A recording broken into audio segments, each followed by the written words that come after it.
Welcome to the She's Just Not That Into You podcast, where we're redefining female experiences and prioritizing female perspectives. I'm Brianne. And I'm Ji-Yun. We are two friends with global background, sharing our multicultural experiences and discussing everything that sparks our passion. Every week, we have honest, intimate conversations that we hope will inspire and empower not only each other, but women everywhere.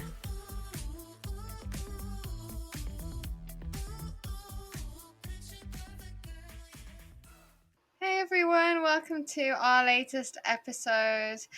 So today we're talking about making big choices in life and the processes we use in order to make the choices and what kind of difficulties and challenges we can come across when doing so, and just generally some advice and just talking about what's worked for both of us. So first of all, June, would you like to tell our listeners what are the major choices you've made so far in your life? Yeah. I think I've made a few major choices that forever changed my life. And one of the first big decisions was going to college in the States. And at that point, I had never been abroad before. Yeah, that's so crazy. Except for a school trip to see a mountain in North Korea. Oh my God. I mean, I actually went to North Korea twice, once in middle school and again in high school to see two mountains, like Baekdu Mountain and Kumgang Mountain. And these trips were part of a brief period when those areas were open to the public. So my only prior international experience was North Korea, which isn't exactly the typical like a prep for studying in the States, you know? Yeah, that's so crazy. Yeah.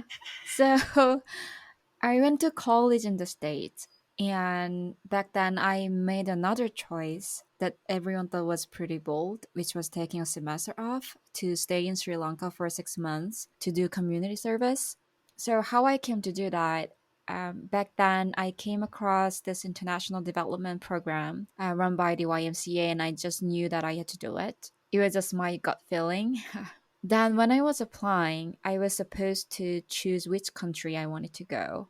And among the countries were like Malaysia, Cambodia, Thailand, the Philippines, what else? Vietnam, and Sri Lanka. And that moment when I saw Sri Lanka on the list, I just chose it without any second thought. It was just, my gut feeling. It was telling me that I would regret if I didn't go. Yeah. And that decision literally changed my life forever. And it just made who I am right now. So it was really life-changing decision for me. And then fast forward a few years, I was 27 and I was at grad school in Korea. I came back to Korea after college. And it was the time when I was basically checking off all the right boxes. Like I went to a great undergrad, I was getting my master's degree, and I was just about to intern at like UN agencies, and all the stuff. Because at that time, my career was leaning more towards international development. So basically, I was on the right track, but something wasn't really feeling right for me. I think I just knew I had to switch my career. And I had that realization when I was interning at UNESCO in Bangkok, Thailand. And I just had this feeling that this is not for me. It's time for me to actually move on and, find something else. So it was just another one of those moments where my gut feeling, took over and I started working in the film industry and I still work in entertainment. So I think that was the right decision for me. Yeah, so I think these three are the big ones in my life. How about you, Rian? I'm sure you've made a lot of choices in your life as well. We'd love to hear about them.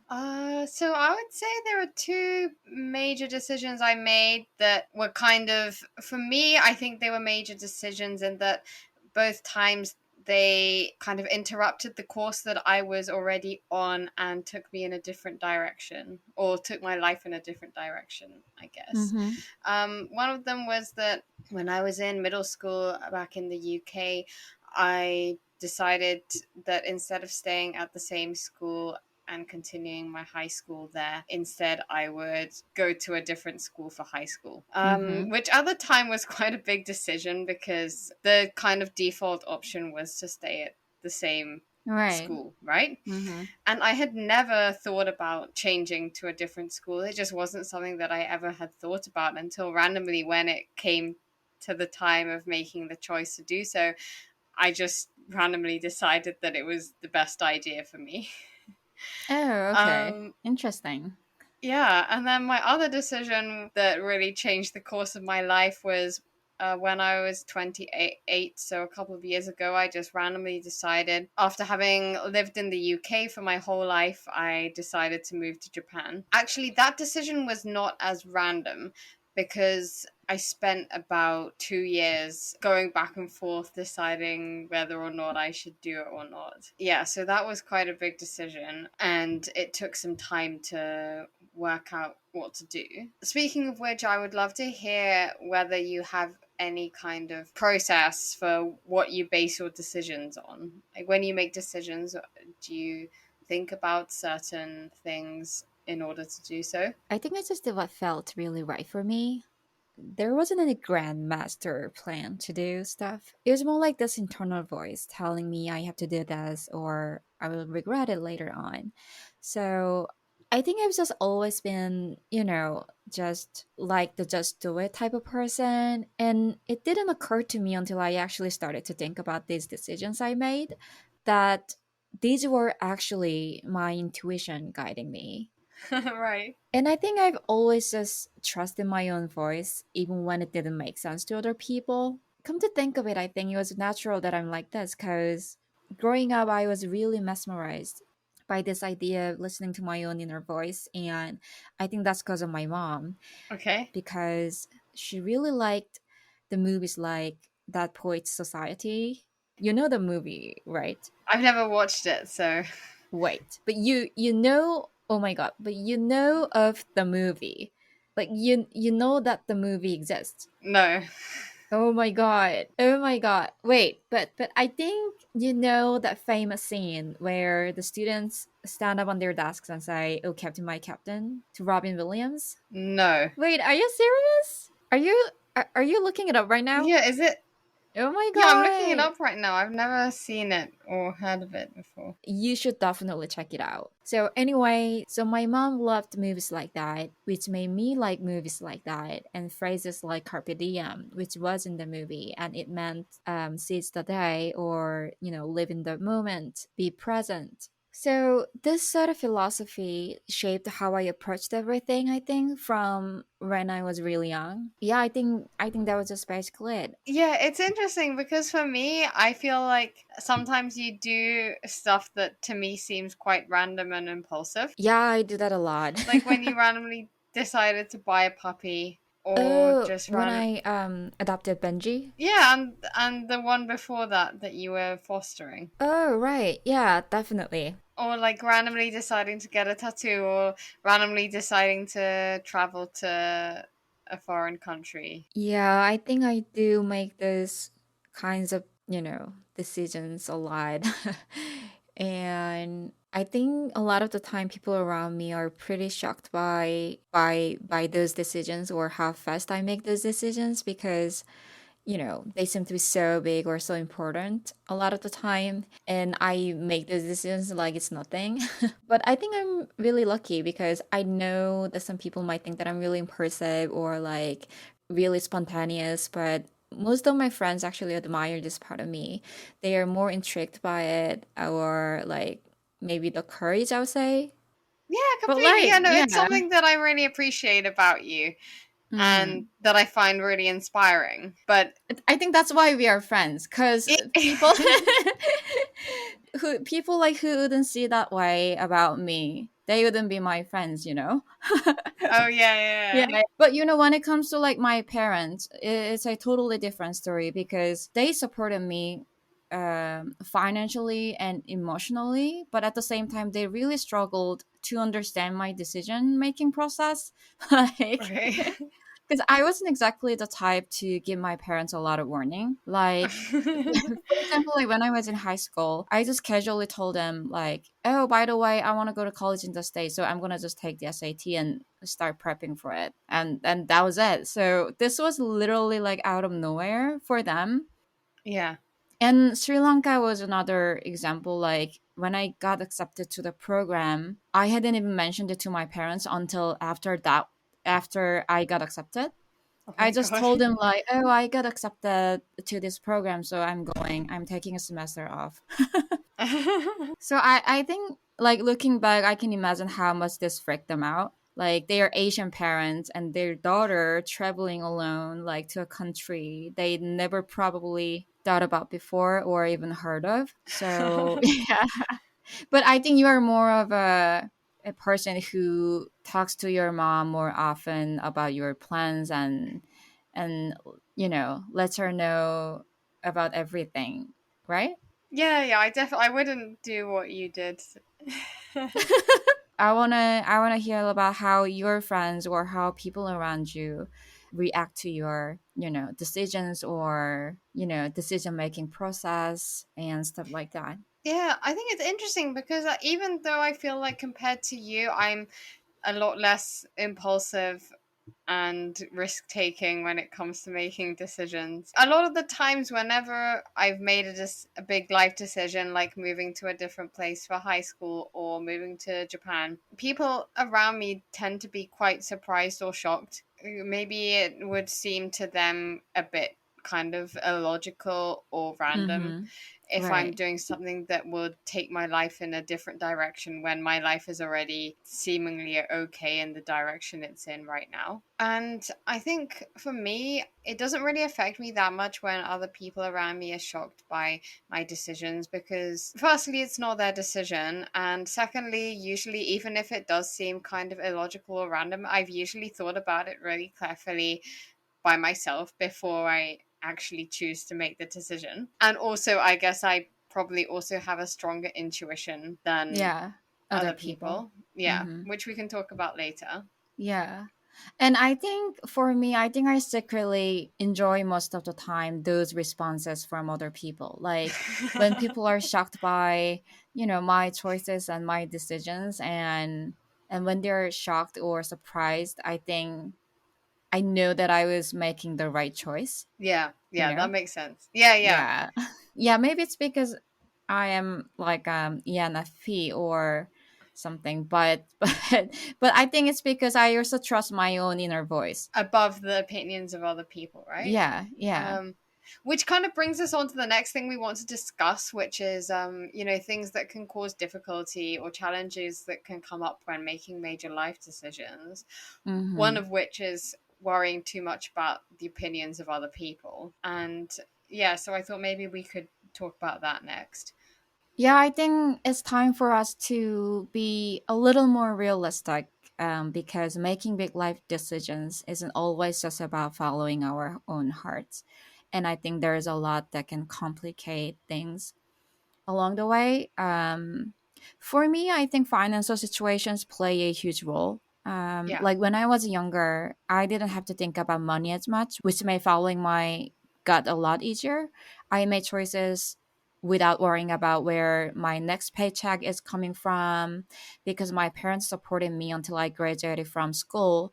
And I felt really grateful and I was really privileged in that sense. But once I started supporting myself, things got a lot more difficult. Like suddenly I had to ask myself, oh, if I do this, how will I make money? Or can I afford to take this risk? So I think it's just not about money in the short term, but there's this fear of what if everything like falls apart later? What if I can't like get back on my own feet or something like that? So I think financial situations can prevent you from making big decisions on your intuition. Yeah, that makes sense. Yeah. It also kind of depends on what the decision is, I guess. Yeah. Yeah. Well, I mean, yeah, if it's like a small decision, more like day to day life stuff, I think it's easier. But like maybe moving to another country or getting a new job or switching your career, I think finances play a huge part. Yeah, and Mm-hmm. people generally would pick the option where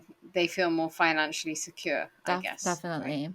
Did you find any other factors come in and play some, I don't know, like roles when you make big decisions? Yeah, definitely. Actually, kind of related to the what you said about how changing a new job or those kinds of life decisions can depend on your financial situation. I feel like a lot of the times people are very scared to take risks and change their life path, even if it's going to lead to a better financial situation for them, because a lot of people feel more comfortable staying in something that they know is not a positive situation for them just because it means that they don't have to deal with the uncertainty of changing. So, yeah, I think a lot of people get held back by the worry that it's better to stay doing something that you know you hate just for the certainty of it rather than trying something new that you might either love or hate, but that you Right. can't be certain about until you try it. Which I think really comes from maybe this kind of problem of not trusting yourself to make the right decisions for yourself, which I feel like I learned a lot about from reading Glennon Doyle's book called Untamed, where Mm-hmm. she writes about how women often rely on other people's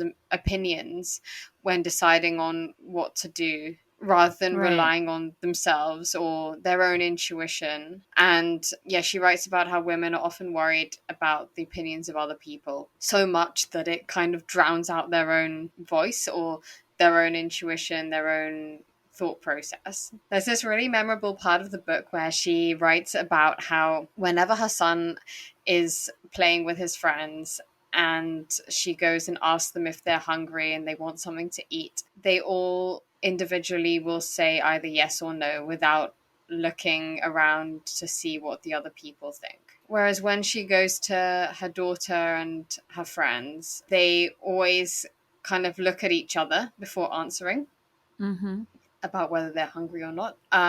Rather than asking themselves whether they're hungry or not, they'll ask each other whether they're hungry or not. And Right. then they'll collectively decide on an answer. And so they'll Uh, be more focused on the group and what everyone else right. wants and needs rather than looking into their own kind of without listening to their own body and listening to what they need, which I think kind of obviously that's just a small decision about whether you're hungry or not, but I feel like that also affects a lot of big decisions as well. And women do generally tend to worry more about the opinions of other people when making a decision, whether that's just people in general or whether it's their parents or their siblings or other family members or their friends or romantic partners. I feel like women are often restricted by the opinions of other people and feeling responsibility to do what's right for other people rather than listening Yeah. to themselves. Because we as women, we are always expected to be criticized whatever we do, you know? Yeah. Yeah. And there's pressure from society as well. Like the idea of trusting your own emotions and intuition is seen as too feminine or irrational because it's the quality of female. And so naturally we learn not to trust them and rely more on numbers and logic. So I think that that's also one of those things that keep us away from our own intuition. Yeah, definitely. Yeah. Okay, so shall we move on to talking about intuition in more depth? Yeah, let's do it. Let's jump in. I think both of us are pretty much intuitive, but I know that definitely everyone has their own cognitive sides as well. Yeah. I think I'm more intuitive as we talked about it so far. I think I've always just trusted my gut. I mean, intuition is not something that's completely new. I think when we say like gut feelings or like instincts or like hunch or something like that, I think it's all about intuition. So just the fact that I've always trusted my gut feelings and my inner voices, I think I'm more intuitive definitely. But what's interesting is that for the smaller like day-to-day stuff, I become more cognitive, like thinking things more logically, like weighing all the pros and cons. Yeah. I think I become more intuitive when a decision is big enough, because I think it's nearly impossible to calculate all the pros and cons when a decision is big and you don't know what's going to happen relating to that. Like moving to another country or switching careers is too unpredictable, right? So Yeah. I think that's when intuition is so important. But the for the smaller decisions, like for example, whether I should have that extra coffee before bed, like that's when I let my cognitive side take over. I think like, oh, I've spent like a lot of money recently, or caffeine like messes with my sleep, so maybe it's not a good idea if even if I want it. I can't be like, I just gonna have it because I want it. I'm gonna regret it, if I don't have it. I have to be more like intentional about my choices when it comes to those smaller daily decisions that I make. So I think that's how I balance my two different sides. How about you? Yeah, that's really interesting. It's something that I never really thought about, but Yeah. I guess I am quite cognitive when it comes to day-to-day planning. You are really cognitive. Yeah, I didn't realize this about myself until June pointed it out. Because you're such a big planner. Can you actually share how you plan and organize everything, like when it comes to your daily activities or stuff like that? Oh my god, I think I plan so much. I often consult things like the weather to decide what I should do and what day. I'll look at the weather forecast and see whether it will be the right weather for that Mm-hmm. activity or not. That's something that I really Right. plan for in advance. And I don't know, just generally, I like to have a good idea of what I'm doing each day before the day Yeah. begins.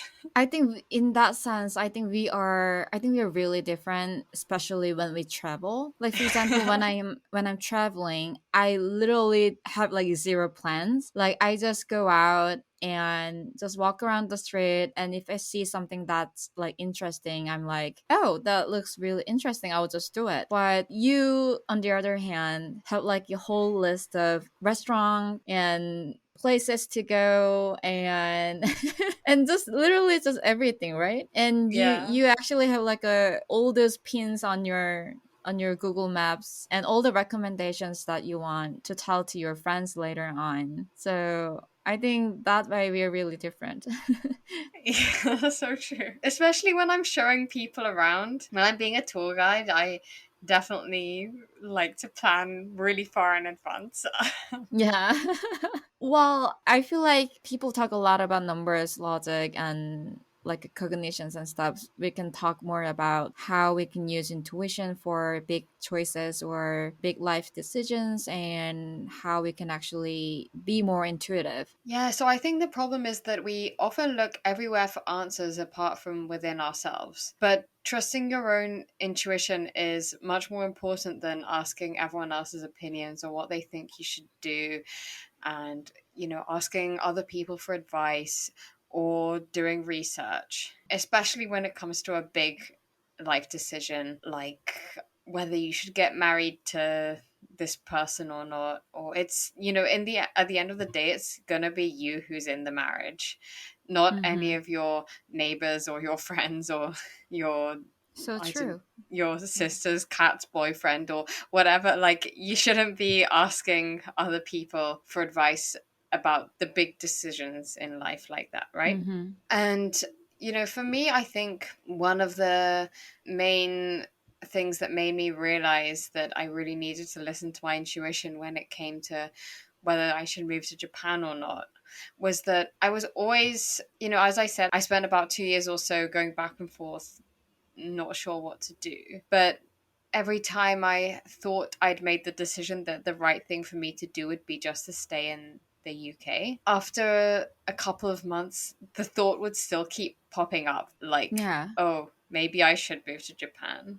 And I just couldn't move past the feeling of curiosity and wanting to know whether I should maybe take the risk or not. And Mm-hmm. for me, I think the fact that it kept coming up was something that made me realize that it was the right decision for me to make. Not just because I knew that I would probably regret it later if I didn't make the decision to do so, but also because I just felt like the fact that I kept thinking about it over and over again made sure that it wasn't something impulsive. for example, I think if it had been something that was just an impulsive thought I had on a whim, then the thought wouldn't have kept coming back to me months later. And that happened several times over the course of a couple of years. And I think the main thing was that one day I just randomly was thinking about reincarnation and whether we have multiple lives or not. And I was thinking, if I'm born again, I want to be born as a Japanese person and spend my life living in Japan. And then I realized, oh my god, this is so stupid. Why should I have to wait for the next life, you know? Mm-hmm. um Why not just go to Japan? exactly. And also I was born as Japanese in this life as well, right? Yeah. Like It's so so weird that you thought that. Like, oh, I I wish I were know. Japanese when you are actually Japanese. I know, but and then I was like, yeah, why not spend my life living in Japan in this life rather than waiting for the next one and sticking with the course of my life as it was previously, which I was not happy about, right? Mm-hmm. Yeah, and the other thing was whenever I was on Instagram or social media and I saw pictures of women around my age who were living in Japan or some other Asian city like Seoul, for example, Mm-hmm. I always felt really jealous. And I felt like yeah, I don't know, I just kind of felt jealous and I didn't feel that good about it, seeing it. But I Mm-hmm. also felt this kind of weird fascination. Yeah. And I feel like that kind of thing, I feel like social media is really bad in that it creates feelings of jealousy or competition in people, but it can also, in a way, be a good indicator for what direction we secretly want our lives to move in. And yeah, I think the fact I kind of used my feelings of jealousy as an indication for that's what I want to be doing, right? That's the Yeah. right decision for me to be living that life. So yeah, that was Yeah, that's so true. Because I feel always so jealous of people traveling. Whenever I see those people on social media.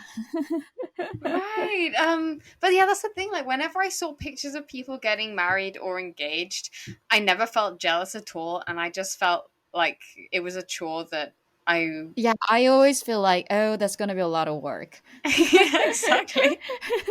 um, Yeah. yeah, I totally agree with you. I think for me, it's a little tricky because I've never actually thought about like, like using intuition or developing intuition like consciously. I think it's always been there. So I think if something feels right and makes sense, you're probably on the right track. So just learn to trust your first feeling and make decisions based on that. Like that first feeling, they usually come in milliseconds before your brain starts overthinking. Like you Right. immediately know, oh, I want to do this, or oh, I think this is right.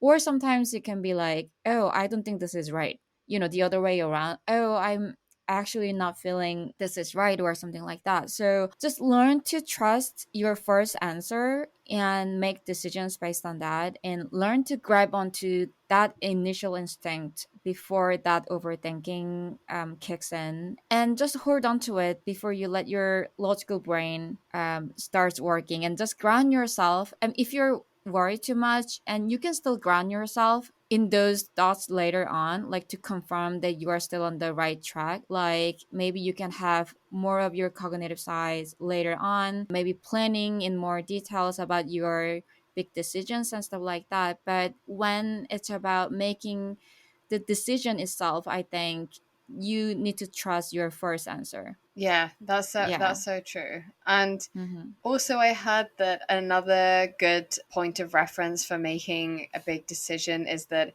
if it's not a hell yes, then it should be a hell no. Yeah. I think we are both pretty much intuitive, but for the people who's been more logical or who's been more cognitive but want to activate their intuition, I think we can talk a little more about how to hone our intuition. Yeah, yeah, Hmm. definitely. I think we can all first start from the fact that we all have intuition. It's something that we are born with it. It's already within us. So I think it's important to first acknowledge that we all have intuition already.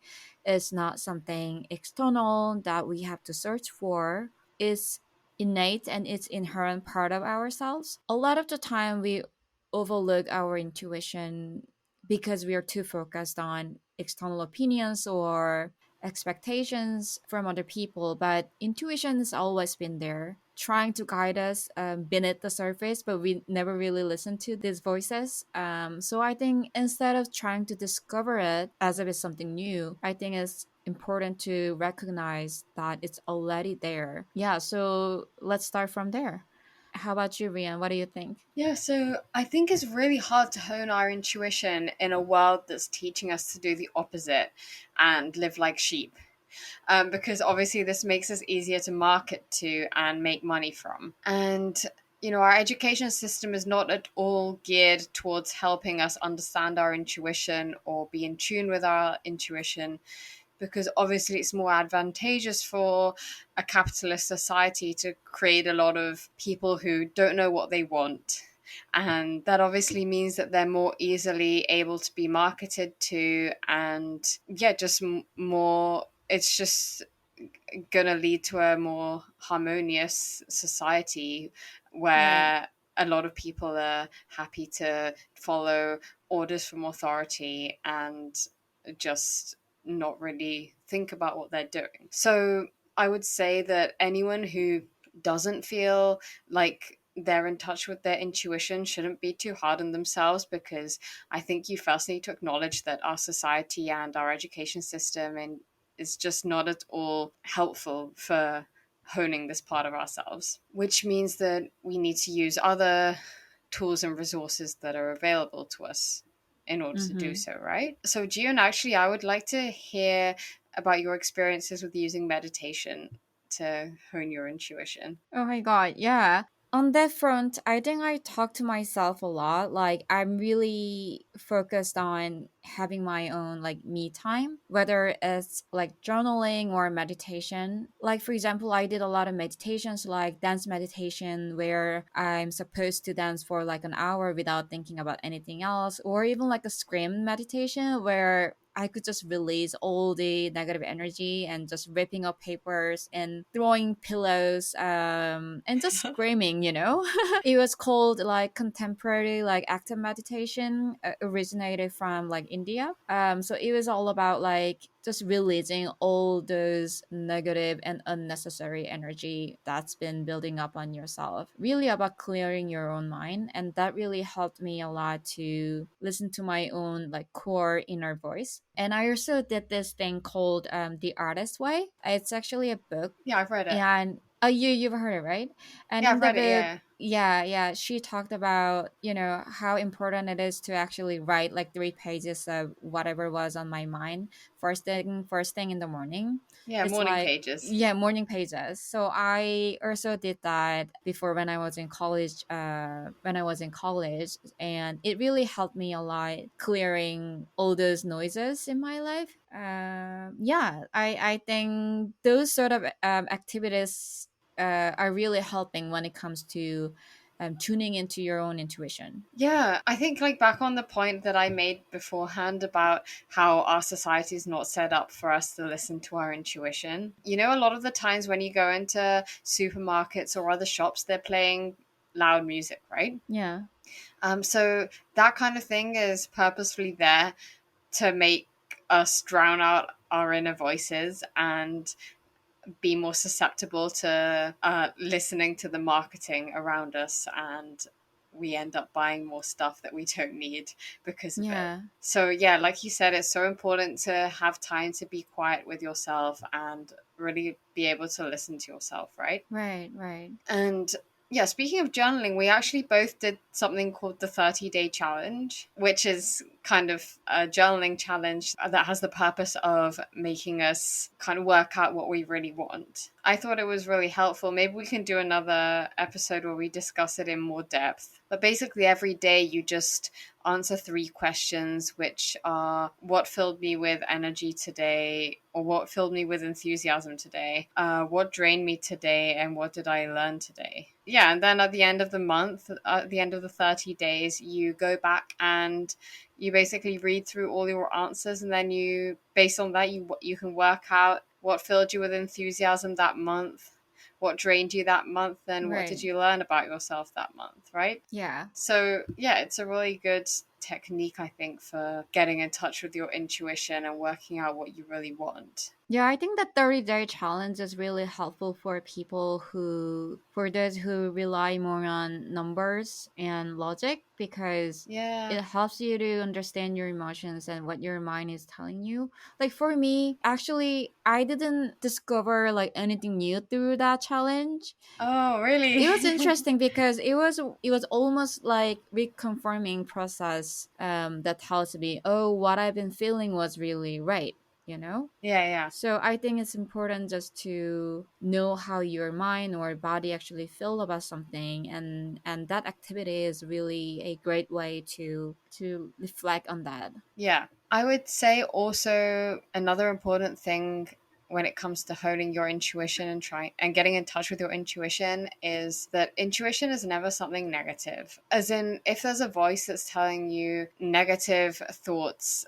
about something or making you feel anxious, then that is usually not intuition. Right. Intuition is a voice that feels easy and falls into place without fear or anxiety, and that makes you feel confident about yourself and not Mm-hmm. anxious. Mm-hmm. And, I think this is especially helpful when it comes to relationships with people around us and working out who's right for you and who's not, because sometimes we can be drawn to people who aren't right for us, and a lot of the times that isn't intuition. And I think the way that you can work that out is that if you're interested in someone in a needy or dependent way, or because you want validation from them, that is Mm-hmm. usually not your intuition that is making you feel attached to them, right? Yeah. And actually, my therapist was telling me about how, especially when it comes to relationships with other people and working out which relationships are good for you and which aren't, she said that you should definitely prioritize listening to your body over your mind. And it was really interesting because she told me that the body is often more reliable than the mind, because the Right. mind tends to overthink.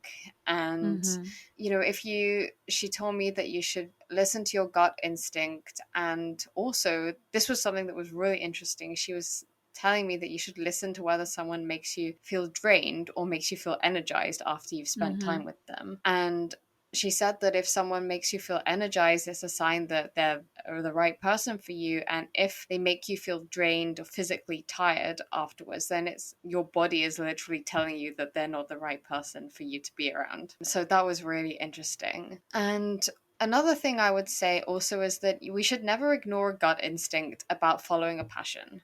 I think this is related to what I said about how intuition should never be something negative. And if you have an intuition about following something that you're passionate about, that is usually something positive, right? So I feel like no matter how weird or random that passion might be, I would say that you should always follow it. And my experience with this was that one day I randomly decided that I wanted to learn Korean, and I just kind of followed my gut instinct about that. And as some listeners of our podcast might already know, if I'd never decided to randomly start learning Korean, I would never have met June. Exactly. So it's so crazy, right? It's so crazy. And even just going on the conversation exchange website, it's such an antiquated website, but we decided to go on that website and found each other. It's all about Yeah. intuition, I think. Yeah, that's so true.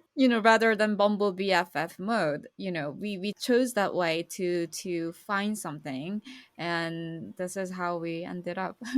Yeah, it's so true. That website was just so random. It's Yeah. so random. Yeah. And I also wanted to add that I think sometimes it's good to think of our own life as an ongoing experiment rather than just a product that you want to make perfect. Right. So when we approach life with this mindset, it takes the pressure off feeling like we have to get everything right on the first try. Yeah. So like embracing failure as just a natural and necessary like step of our own life like helps us to really relax into the process and finding our own voices. And it's Yeah. in these failures that we find our own voices or new paths or insights or opportunities that we didn't even know were possible before. Right. I think that's it for today. I hope this helped you guys reflect on some of your own life decisions and how to balance intuition with logic. And just remember that big choices are not always easy, but trust yourself is the first step in making them. Thank you so much for listening to our latest episode. And if you liked it, please share with a friend. We'd also really appreciate if you could rate and review our podcast. And please get in touch if you have any feedback. We'll be back again with another episode next week.